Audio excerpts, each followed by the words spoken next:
Hi, everyone, and welcome to this session of B-Lab Nordic's deep dives into the B-Lab standards, in which we'll uncover a little bit what the 7 impact topics and foundational requirements require from businesses in order to being a B Corp. My name is Annika, and I'm the communications lead here at B-Lab Nordics. So, as BLab continues to evolve their standards to meet challenges of today, we place increasing focus on how businesses can and must respect the dignity, safety, and freedom of people across their operations and their whole value chains. And our standards aim to raise the bar for what it means to be a responsible business, and that includes doing the work to understand and prevent harm to people and to act when rights are violated. So the goal is very clear. Every certified B Corp must act as a force for good, setting an example that other businesses can follow. And if your company wants to certify as a B Corp, you need to meet these requirements for each of the 7 impact topics that you see here, including fair work, which we'll be focusing on today, as well as the foundational requirements. All of these tailored to your size, industry, and region.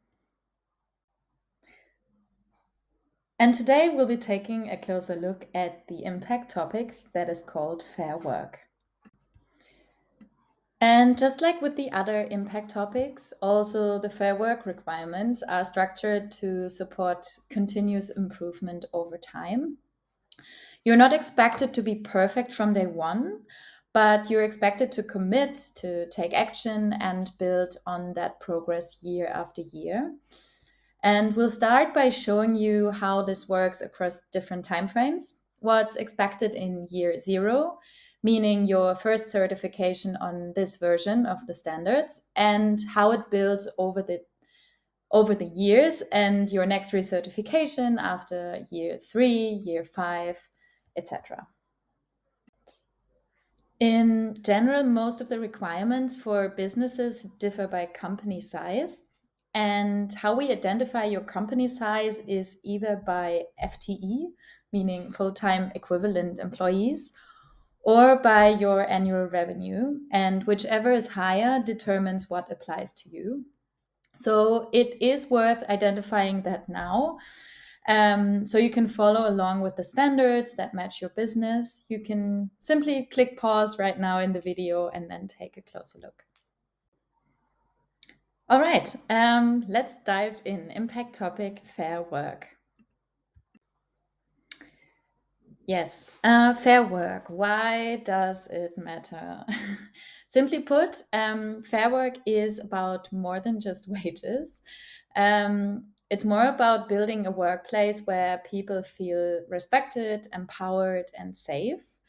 When businesses prioritize fair treatment, they not only support their employees, they also unlock better performance and stronger culture. So, in the Nordics, many of these principles are already part of our labor systems, yes. But being a B Corp also means going one step further. It means showing how your company lives these values through transparent policies and consistent practices. And when we speak about fair work, what we mean is that all workers deserve to be treated with decency and respect, fairly and with dignity. So it recognizes that workers' priorities and issues might vary by industry, by location, yet it also recognizes that fair wages, reasonable, clearly defined expectations, as well as other elements that we'll cover today, are universal concerns. And formal mechanisms for workplace dialogues and measuring the workplace culture will be asked in the Fair Work Impact topic. So, what are we covering in the Fair Work Impact topic? We'll be diving into all 4 sections that you see on the right side of the slide here, which are in Fair Work 1, everything about setting clear expectations to your employees. In Fair Work 2, it's about implementing fair wage practices. Fair Work 3 is about considering feedback from workers on decisions that ultimately affect them. And last but not least, in Fair Work 4, we will look at measuring workplace culture and taking actions to improve it. Fair Work 1, setting clear expectations. What does that mean in the B Lab standards?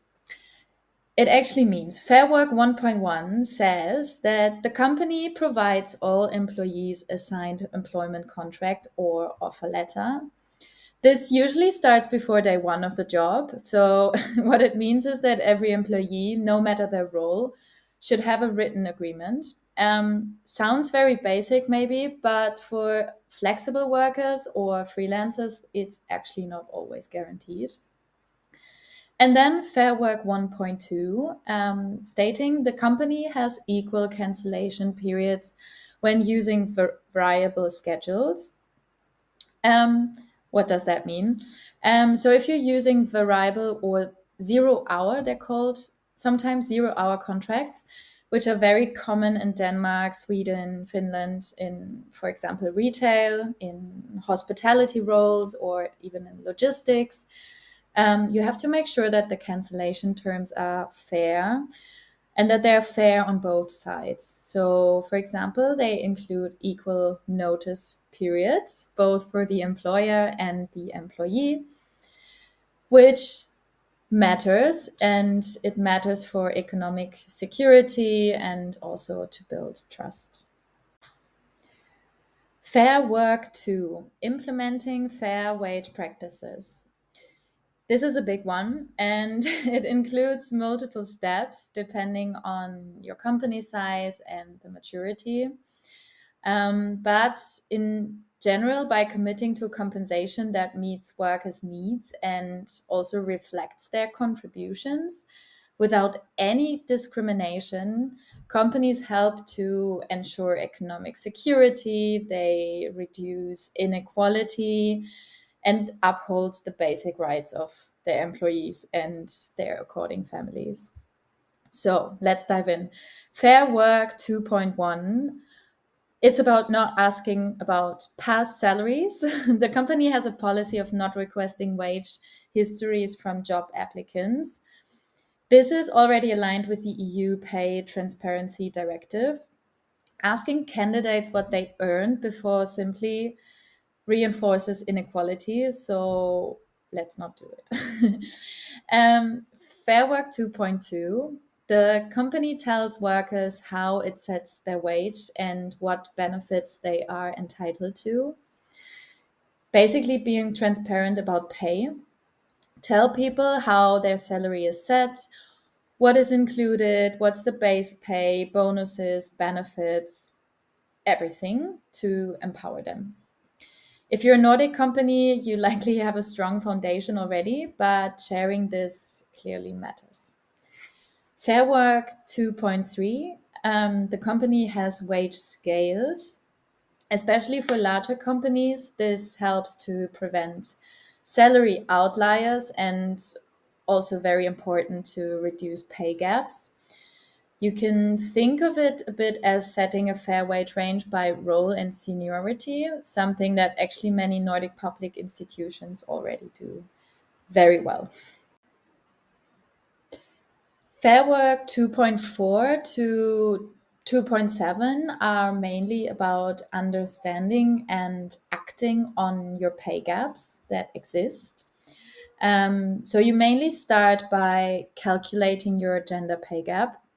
Then you're asked to share it and ultimately close the gap, reduce it, explain why it exists. Eventually, you'll assess whether equal work is being paid equally. And overall, it's not about being perfect from the start. No, it's about being accountable and improving over time and understanding where it exists, pointing it out, and closing it. Some of the further requirements that you'll see here for mainly extra large and larger companies. 2.5 requires a company to publicly share its gender wage gap or gaps. Fair Work 2.6 is about maintaining, reducing, and justifying the gender wage gap if it exists. 2.7, evaluating equal pay for, or evaluate if equal pay for equal value of work is being paid.